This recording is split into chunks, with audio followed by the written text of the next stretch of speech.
Café com Vanessa. Deixa eu mostrar pra vocês o meu look maravilhoso. Ah, gente, eu tô realmente muito apaixonada por esse vestido.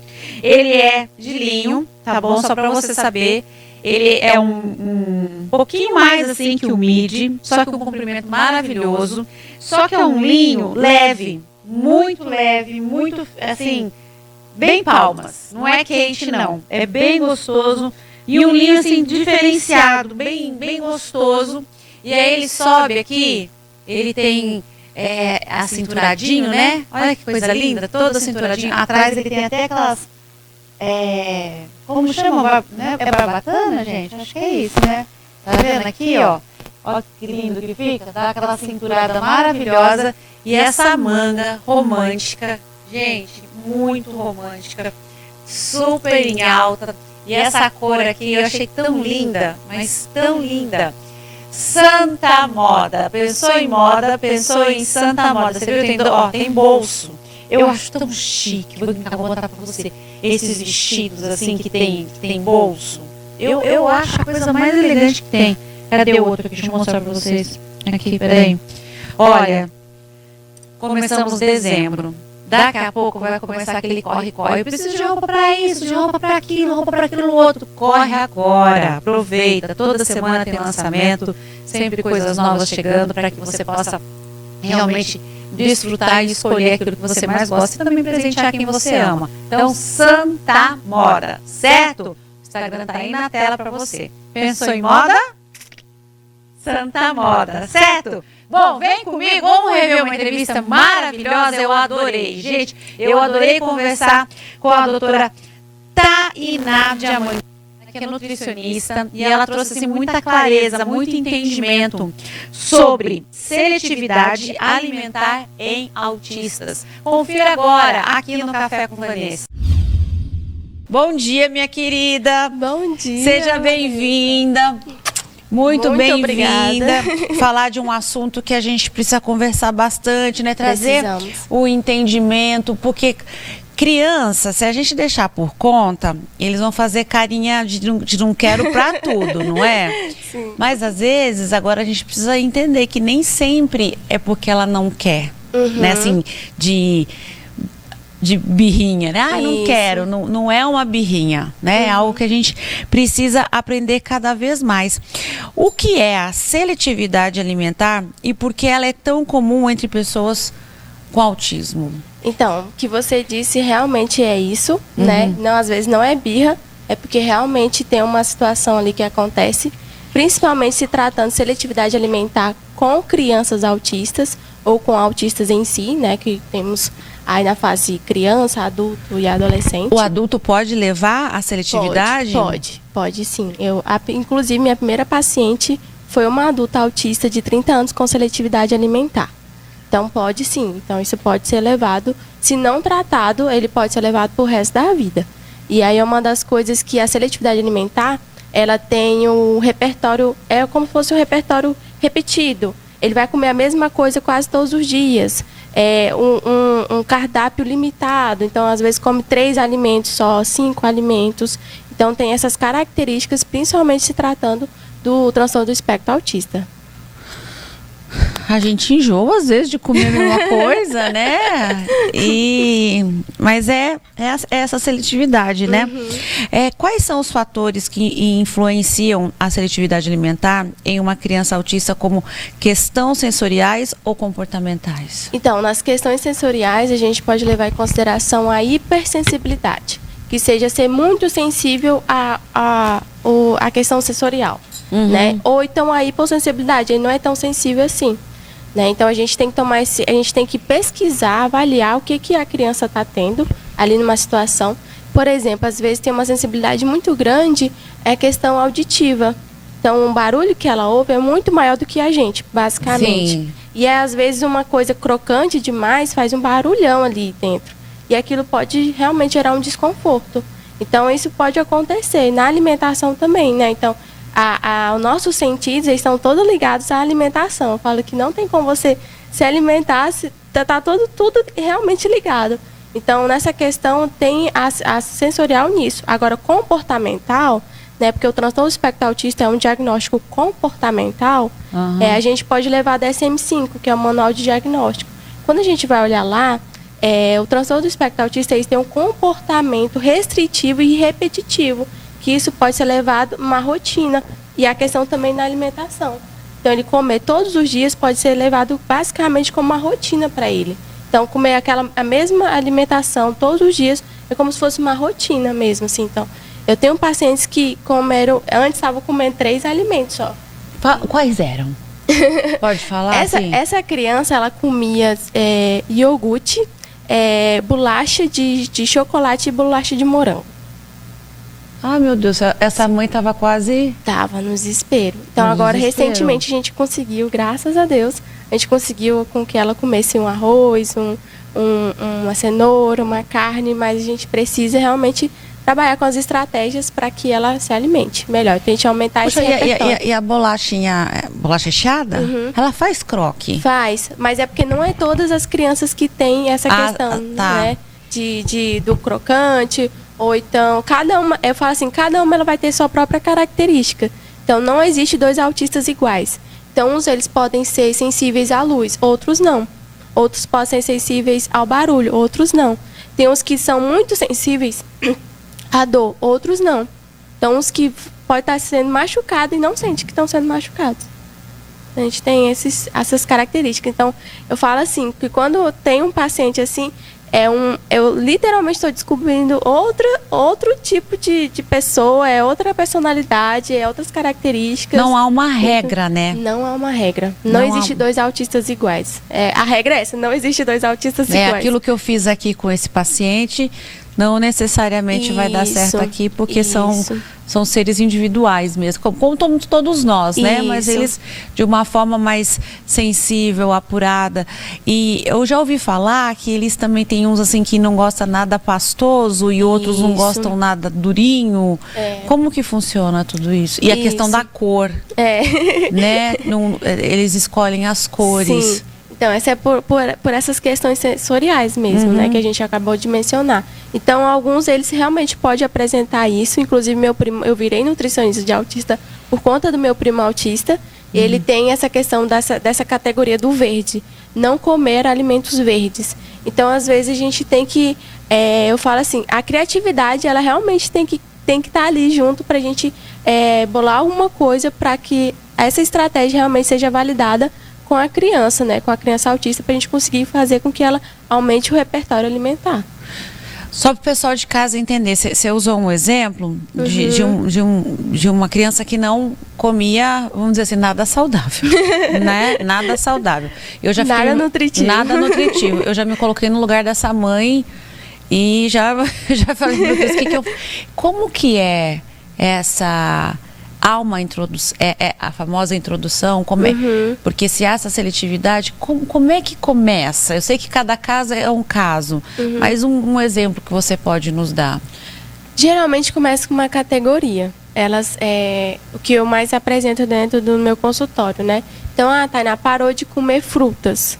Foi parando, parou uma, parou 2 e foi parando uma categoria inteira, né? Que a gente chama de categoria. Então, ou seja, a categoria de frutas ela não come mais. Ou então alguma coisa realmente com a cor.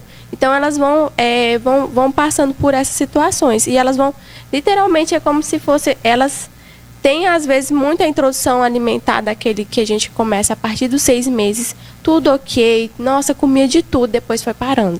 Então a gente vai meio que tendo essas perdas dentro do autismo, assim, elas vão perdendo. Às vezes tem crianças que já falavam alguma coisa, mas pararam de falar. Também que a gente tem as crianças não verbais, né? Então, tem essas situações mesmo ali que vai passando com o tempo e elas vão excluindo aqueles alimentos.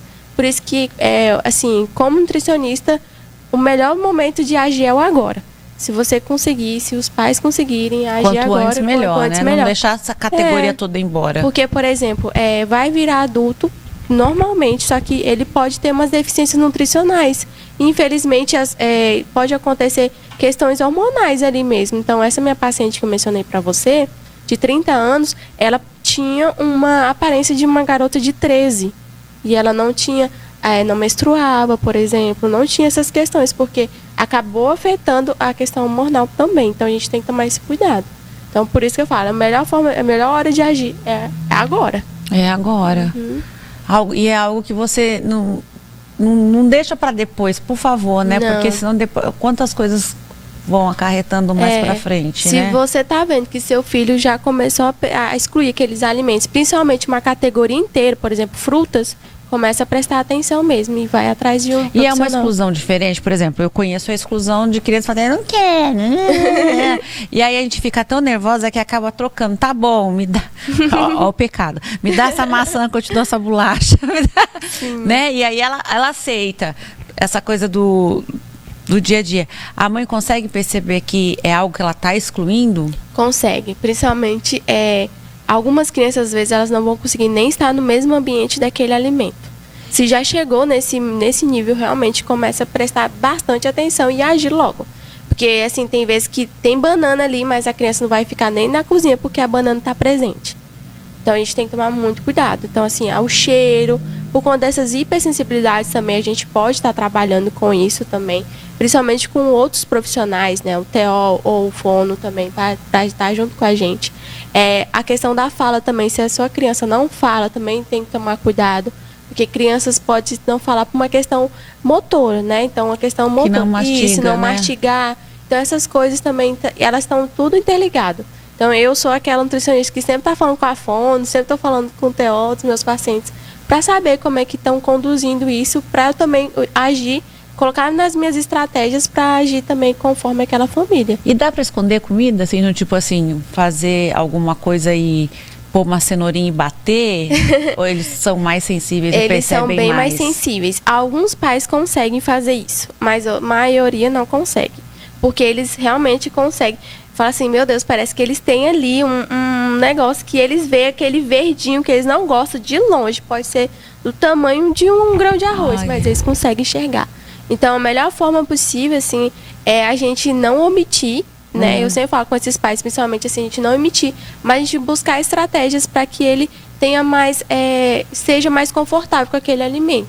Então, se ele tem neofobia alimentar, que é medo do novo alimento, realmente a gente começar a conduzir isso da melhor forma possível. Geralmente eu utilizo o hiperfoco com esses pacientes. O hiperfoco é um interesse restritivo ali que o paciente tem. O que é o hiperfoco? Ele tem um interesse, por exemplo, tem um paciente que tem interesse em Sonic. Aquele Sonic, né? Aquele bichinho lá. Então ele gosta muito daquilo. Então a gente utiliza o universo que ele já conhece, que é o universo do Sonic, e coloca a alimentação ali dentro, de alguma forma. Ou o arroz vai ficar azul, que é a cor do Sonic. Ou a gente vai fazendo alguma coisa. Menina, não sei o que é esse Sonic. Oi, de casa, peraí, me explica, o que é esse Sonic? É um bichinho que tem, ele corre rápido, é como se fosse um desenho. Aí Não é aquele que a gente tinha no chaveirinho uma vez? Ele eu evoluiu? Eu acho que também deve ter tido. Ele é azul, aí ele fica correndo rápido. Então, assim, tem um paciente que tem, por exemplo, hiperfoco em patrulha canina. Esses desenhos, assim, é porque a nutricionista tem que saber, né? Que a gente vai ter que estar descobrindo. Então você descobre algo que ele gosta. Isso. Então você descobre que o cachorrinho lá da patrulha canina gosta de. Isso. Ele vai introduzir a cenoura, por exemplo. Aí eu coloco dentro do universo desse paciente o que ele já conhece. O que eu falo, assim, Vanessa, é que para os pais entenderem. Por exemplo, nós somos brasileiras. Sim. A gente tem esse hábito alimentar aqui. Se você for lá pra China, pro Japão, você consegue menina, comer aquelas coisas? Não vai dar. Não vai dar. Não, Você mesmo melhor. Eu nem fui. Eu nem fui, mas pelo que eu vejo, né, não vai dar. Não vai dar. Não vai então dar. Você já tem uma recusa ali. Tenho. A alimentação, ela é aprendizado. Então, você aprende a se alimentar. A gente aprende a alimentar pelo hábito dentro da casa, pela cultura, por tudo isso. Isso também. Então, a gente tem que entender que a alimentação, ela também é feita para a gente aprender como ela tem que ser feita. E aí eu falo para os pais, olha, imagina, você literalmente é como se você estivesse levando ele para outra cultura agora.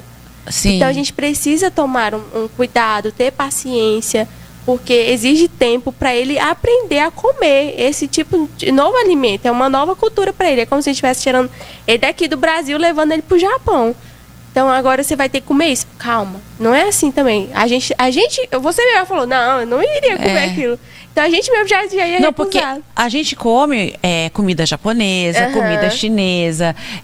Mas aqueles bichos lá. Né? Não dá. Só que o que acontece? Um dia me explicaram que o nosso tá brasileirado. Tá preparado pra gente. Pessoas, amigos que já foram, falou, olha, tem nada a ver com isso aqui que a gente tá comendo. Tem nada... lembra, mas não é. Então, pra gente já foi preparado de uma forma. Aí você chega lá, você fala, vou comer tal coisa porque eu sei que é. Sim. E chega lá, Não é o mesmo sabor. E é por isso que eu falo, e eu dou esse exemplo pros pais para eles entenderem, assim, como é que é a questão emocional dos filhos também. Porque é como se você estivesse, literalmente, apresentando outra cultura para ele. Não, agora você vai comer arroz, mas espera aí. Tem que ter uma paciência, tem que tomar um cuidado, porque principalmente com crianças autistas, se elas tiverem uma crise após aquela alimentação negativa, digamos assim, aquela refeição feita negativamente, ele pode abandonar outros alimentos que ele já comia. E não é isso que a gente quer. Então ele pode, recusar mesmo. Não, agora eu não vou comer mais. Então, infelizmente, isso pode acontecer. Então a gente tem que tomar um cuidado, tem que ter paciência. Eu sempre falo, a chave é a paciência, não tem como. É o tempo e a paciência que a gente tem que conduzir ali. E não parar, né? Algo contínuo, né? Não parar. Porque a gente acaba desistindo no meio do caminho. Né? A gente acaba deixando pra lá, mas não pode. Não pode. Como que os pais podem identificar se a seletividade alimentar está comprometendo a nutrição da criança? Principalmente se a criança não está crescendo de forma adequada, se ela já começou, se você viu ali dentro da curva do seu filho, né? Tem aquelas curvas de crescimento ali. Se o pediatra já avaliou, realmente ele está crescendo menos, ele não está crescendo de forma adequada, se ele não está com aquele peso adequado para a idade dele. E isso não só a questão de baixo peso, mas às vezes está muito alto também, porque algumas crianças elas podem apresentar seletividade alimentar, mas ser também crianças acima do peso. Por quê? Porque só consome alimentos calóricos e não nutritivos. Sim. Né? Existe essa diferença. Às vezes a gente acha, não, mas tá gordinho. Não, mas o gordinho ainda continua tendo aquela seletividade alimentar. A gente tem que tratar ela. Por quê? Porque tá gordinho, mas ele não tá comendo alimentos nutritivos, e sim calóricos. Então a gente tem que tomar esse cuidado. Tem essas duas diferenças, né, na alimentação. Então, ou então o seu filho está caindo muito cabelo, começa a prestar atenção nisso. Se ele está tendo manchas nas unhas, que é realmente falta de vitaminas. Então, essas coisas, assim, principalmente a gente tem que prestar atenção. Depois de um laudo, né, fechado, porque a gente sabe que não é assim, tá, gente? Tem autismo ou qualquer outra neurodivergência, não é assim. Tem que fazer o laudo, passar por todos os médicos para fechar direitinho. A partir do momento que fechou esse laudo, é algo que eu já agora vou prestar atenção? A partir daí já? Não necessariamente. Presta atenção bem antes. Bem antes? Assim, quando ele começou na introdução alimentar, ele comia todos os alimentos, começou a perder, começa a prestar atenção. Né? Começa a prestar atenção. Porque algumas crianças também que não são autistas, elas podem apresentar seletividade alimentar. Ela não é exclusivamente do autismo, né? Por mais que crianças com transtorno têm mais problemas alimentares do que crianças sem transtornos, vamos colocar de 10 crianças com transtorno, elas de 10 crianças, 8 podem apresentar. Já crianças sem transtorno, de 10, 2 a 3 podem apresentar. Então é bem baixo. Eu falo assim, o problema alimentar está muito mais na casa das famílias atípicas. São famílias, né, com crianças, com familiares com algum tipo de transtorno. Está muito mais presente. Mas se seu filho teve aquela introdução alimentar tranquila, foi feita tudo bonitinho, perfeito, maravilhoso. Mas você já perdeu alguns alimentos, principalmente uma categoria, começa a prestar atenção. Não precisa esperar laudo nenhum, só presta atenção nessa parte da alimentação, que também, inclusive, muitos dos pais que têm o laudo, que chegam para mim, sempre mencionam que também o filho começou a perder a questão da fala e também começou a excluir alimento. Parece que eles andam juntos, assim. Principalmente na minha experiência como nutricionista no meu consultório. Então é bom a gente prestar atenção. Porque como nutricionista, assim, às vezes ela pode avaliar ali e também ser mais uma coisa que pode te ajudar a receber o laudo muito mais rápido, digamos assim, sabe? Olha, é algo para prestar atenção, porque a gente que eu criei, né? Já tudo moça mesmo, menina. Mas eu criei. Não quer. Tenta uma, tenta duas, tenta três, né? Não quer. Como se fosse normal. Quando crescer, passa. Já ouviu isso? Quando Já. crescer, aprende, vai ver que você vai se arrepender, vai querer comer tudo que não comeu, né? Já. E não é bem assim, é pra gente ficar de olho. Existem estratégicas práticas para ampliar o repertório? Você falou do hiperfoco, né? De uma criança. Além desse hiperfoco, tem... Sim, o hiperfoco, na verdade, eu uso como uma ferramenta, né? Sim. Então, eu literalmente uso ela como uma ferramenta para dentro do consultório, para colocar dentro do universo do que já é conhecido do meu paciente, a alimentação. Mas nós temos outra ferramenta também que é muito boa, assim, que eu utilizo, assim, que eu vejo está sendo bem benéfica com meus pacientes, é a rotina. Uma rotina visual, principalmente com crianças autistas, né? A rotina, ela traz previsibilidade, segurança para a criança e para os pais. Eu falo assim que às vezes é mais para o pai em si, para a mãe, né, que está passando por aquilo, do que para a própria criança. Mas já vai trazer uma previsibilidade, isso é bom a gente estar trabalhando. Então, dentro da rotina, colocar o que ele vai comer. Por exemplo, olha, filho, amanhã você vai comer uma uva à tarde. E deixar ele consciente daquilo. Tá, mas ele não experimentou a uva ainda. Mas deixa lá para ele começar, e você falando mesmo, para ele começar a entender que aquilo ali foi feito para comer também.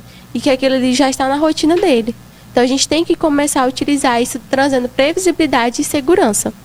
E uma outra coisa que é uma estratégia mesmo, que é a estratégia do esticamento alimentar. Esticamento? Esticamento alimentar. Como que ela que é uma estratégia. No caso, ela é, por exemplo, se seu filho come uma laranja, você vai apresentar a mexerica. Que elas são bem parecidas. Uhum. Então, você vai pegar uma coisa que já é conhecida por ele, que ele já come, e vai apresentar uma coisa que é parecida. Por exemplo, a laranja, que ele já come, vai apresentar a mexerica. E você vai fazendo o esticamento alimentar. Você vai aumentando esse repertório dele dessa forma. Da mexerica eu posso ir pra onde? Aí da mexerica a gente pode ir pro suco, para outras coisas.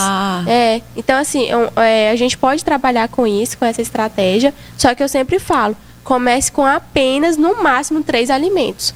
Por quê? Porque um alimento só, a gente tem que apresentar pelo menos de 10 a 25 vezes para aquela pessoa, para aquele paciente. Um alimento? Um alimento só. De forma diferente, de apresentação diferente. Então, às vezes, você vai apresentar a mexerica, você vai apresentar ela toda inteira, depois você vai apresentar ela com gomos, depois você vai apresentar ela cortada, depois você vai apresentar ela... E vai assim. Então, assim, exige, por isso que eu falo, exige paciência dos pais. E aí, o interessante é que você trabalhe com, no máximo, 3 alimentos. Não apresente mais, porque isso pode gerar uma confusão e pode realmente, você não vai saber se você está evoluindo naquela alimentação, naquele alimento. A gente está falando bastante de frutas, de verduras, legumes, né, das coisas. E proteína? Também a mesma coisa? A mesma coisa. Inclusive, a gente tem que tomar um cuidado, né? Porque a proteína também tem outras vitaminas e tudo mais. Mas é muito difícil, assim, pelo menos em minha experiência de consultório, é muito difícil encontrar crianças que não comem carne. É mais fácil encontrar crianças que não comem frutas ou verduras. Ou então arroz também. Elas têm mais, na minha experiência mesmo, assim. Eu daria minha vida pra não gostar de arroz. Gente, eu amo arroz. Eu amo arroz demais. O que tem pra comer arroz? Eu tô feliz. Eu tô feliz. Desse jeito, ó. Estamos no mesmo time. Mesmo time. Só tem arroz? Vambora no arroz. Comi bolo de arroz outro dia. Nossa, eu acho bom demais. Gente do céu. Não, volta pra cá. Volta pra conversa aqui. Existe algum tipo de suplemento alimentar que pode ser indicado para suprir possíveis carências nutricionais? Então, a suplementação, ela foi feita para quê? A gente tem que entender para que ela foi feita. Ela foi feita para a gente conseguir bater uma meta, digamos assim. Cada nutriente, a gente tem uma quantidade do que a gente precisa. Isso vai ser de acordo com a idade, de acordo com o sexo também, né? Se é homem, se é mulher, a gente tem uma quantidade X ali para bater. A alimentação, ela vem aqui às vezes. Aí você precisa até chegar até aqui. Então entra a suplementação. Não existe nenhum suplemento, isso é para os pais, tá? Não existe nenhum suplemento milagroso que vai falar assim, seu filho é autista, aqui, ó, toma, você vai agora seu filho acabou com todas as deficiências nutricionais.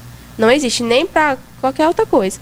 O que é ideal é procurar um nutricionista procurar um profissional para saber quais são as deficiências que seu filho está apresentando e assim suplementar, né? Então a gente faz dessa forma. A alimentação, principalmente crianças seletivas, às vezes elas vão ter que entrar realmente com um suplemento, mas a gente entra com a suplementação e já com a estratégia para aumentar o repertório. Porque senão ela vai passar o resto da vida com aquela suplemento. E esse suplemento, vou falar da academia, né? São os pozinhos, são as cápsulas? Tem de tudo depende porque do como que ele vai é ser seletivo necessário. para engolir um comprimido... Alguns têm mais facilidade de engolir o comprimento do que comer. Uhum. Olha... Isso vai depender mesmo de cada paciente, de cada criança. Tem que ir testando, né? E aí a gente vai ter que ir avaliando. Mas a deficiência nutricional, ela é personalizada. Então, personalizado que eu digo, né? É a investigação. Então, a gente vai ter que investigar, ver quais são os que está tendo. E a partir daquilo, a gente pode suplementar. Ou, às vezes, é uma questão de biodisponibilidade. O que é isso, Tainá? A biodisponibilidade é como se fosse, na verdade, a interação entre os nutrientes. Ela é como se fosse o vilão e o aliado. Nós temos nutrientes que são vilão do outro e nós temos nutrientes que são aliados um ao outro. Por exemplo, o cálcio, ele não combina muito com o ferro. Ele é como se fosse um inimigo dele, um vilão. E às vezes a criança está naquele negócio porque a mãe dá a comida, mas já dá a mamadeira. Ele está com uma deficiência nutricional, por exemplo, uma anemia ferropriva. Aí a gente avalia na alimentação. Mas ele come tão bem, ainda toma uma madeira depois. E não é assim, a gente realmente tem que colocar ali a partir de 2 horas após o almoço. Eu sempre avalio como é que tá a alimentação, né, questão de horários e tudo mais, e a gente tem que ver as interações também. Alguma coisa que ele está comendo está atrapalhando a absorção de outro. Porque a gente tem esses aliados, esses inimigos que a gente tem. E isso é para qualquer organismo. Qualquer um. Tá. Então a gente tem que tomar cuidado. Então, o ferro, por exemplo, eu falo assim, ele é muito amigo da vitamina C e da vitamina A. Mas já do cálcio ele não é. Já ele não se gosta muito. Então, tem muitas crianças que têm anemia ferropriva por conta dessa interação entre que a mãe dá aquela carne, que a carne tem o ferro M, né? Que é um dos melhores ferros de absorção. E aí, só que depois que o menino termina de comer, a mãe já dá a mamadeira. Aí o menino está com anemia ali, a gente tem que começar a conduzir e prestar atenção nisso. Então, eu já tive pacientes que chegaram para mim com anemia ferropriva, mas por essa condição de a mãe sempre estar dando mamadeira. Não, é porque ele não se alimentou bem. Calma aí, mas ele já sabe que tu vai dar mamadeira para ele. Então vamos começar a conduzir, a tirar, principalmente, né? A partir dos 3 anos ali é interessante que já comece essa retirada da mamadeira. É verdade. Nossa, sabe o que você tá falando? Eu tô falando assim, gente, nós somos um milagre. Não, eu tô impressionada. Eu tô assim, aqui dentro de mim só agradecendo a Deus por Minhas ter filhas estão bem. Então tudo bem, pois eu fiz tudo errado, meu Deus. A gente não tinha tanto acesso, né? Né? Vocês vêm aqui no programa e vocês falam tantas coisas, eu fico assim, né? Mas que bom que hoje tem tantos estudos, né? Também, E especialista para nos ajudar. Ô, gente, só pra gente dar certo, tá vendo? Eu fico feliz com isso. Como transformar o momento das refeições em uma experiência mais tranquila e positiva? Uma das coisas que eu vejo que as pessoas estão mais perdendo, Vanessa, é o fato de não comer mais em volta da mesa. Sim. Isso aqui que a gente está fazendo agora é precioso demais. A gente literalmente está aqui no café com você, né, com a Vanessa, mas a gente está conversando. As famílias elas estão perdendo muito isso. E é uma das coisas que eu coloco, das minhas metas que eu coloco meus pacientes para fazer, comer na mesa. Então, hoje em dia, por mais que tenha a correria da vida, tem todas as coisas, aí coloca o menino para assistir um desenho, uma coisa, e o menino só vai engolindo aquilo ali, não é interessante. Então, uma das coisas que eu vejo, assim, não só para a criança que está passando por aquilo, mas para a família, para ter essa questão sagrada. Isso aqui para mim é sagrado, sabe? Então, assim, ter esse momento pra realmente. Mim também. Pois é, eu vejo que as famílias estão perdendo muito. Já tem uns estudos mostrando, assim, que crianças e adolescentes que não têm transtorno, né, e tal, mas crianças e adolescentes que comem assistindo TV, na frente das telas, elas consomem em média de 15 a 35% mais calorias em cada refeição. Então, às vezes, a criança está acima do peso, tá, né, a questão da obesidade ali infantil, mas também por conta das telas. Ela não consegue mais perceber, enxergar E aí, É porque ela não tá vendo o que ela tá comendo, ela Isso. não tá sentindo aquilo e nem se permitindo se sentir saciada. justamente, e aí entra nessa questão, ela não se permite se sentir, É. ou então nem percebe que está saciada. A gente vai perdendo até a conexão com o nosso próprio corpo. Isso está acontecendo, que a gente não consegue mais perceber. Será que eu estou realmente cheia? Será que eu não estou? Quer ver um Então, exemplo isso disso? Vou dar. acontece mesmo. Quando a gente vai no churrasco, na casa dos De amigos, amigos. não sei o quê, e aí a carninha vai saindo, aí se você parar pra pensar, você come, aí fica aquele rodízio, você anda aqui, come ali, aí belisca aqui, belisca ali, e você sai quase empurrada, jogada de lá, porque você fala assim, nossa, eu comi demais. Se tivesse sentado, feito um prato e comido, Nem assim, ia ia ter sido perceber. diferente, mas eu acho que o excesso de informação Justamente. e você vai mastigando. E vai mastigando. Não tem que pôr mesmo. Eu adorei te conhecer. Gente, que delícia, que delícia. Gente, no quadro Pergunta Especialista, conversei com a doutora Tainá Diamantino, nutricionista. Conversamos sobre seletividade alimentar em autistas, mas também conversamos sobre um englobamento geral. O Instagram dela tá aí na tela pra você. O Tainá dela, deixa eu falar pra você, é com TH, tá bom? A e Y, tá? Tainá Diamantino. Se a gente não fez alguma pergunta aqui, alguém falou assim, Vanessa, você não perguntou isso aqui, eu preciso perguntar. Pode mandar um direct pra você? Pode mandar. Pode mandar? Então tá certo. Volte mais vezes. Ai, eu adorei, Volte mais vezes pra gente adorei. trazer mais clareza e descobrir que cada dia mais a gente é um milagre. Não é verdade? Obrigada, viu? Olha, se você ligou a TV hoje e falou assim, puxa, eu não peguei do início essa entrevista, não tem problema não. Sabe o que você faz? Você vai ao site da Rede TV e confira. Hoje, nessa segunda-feira, a gente está revendo a entrevista com a doutora Tainá, no qual foi muito esclarecedora, trouxe para nós entendimentos e compreensões, né? Então, fica aí a dica para você não só ter essa informação, como compartilhar também, certo? Bom, vamos para um rápido break. Na volta tem mais Café com Vanessa, não sai daí.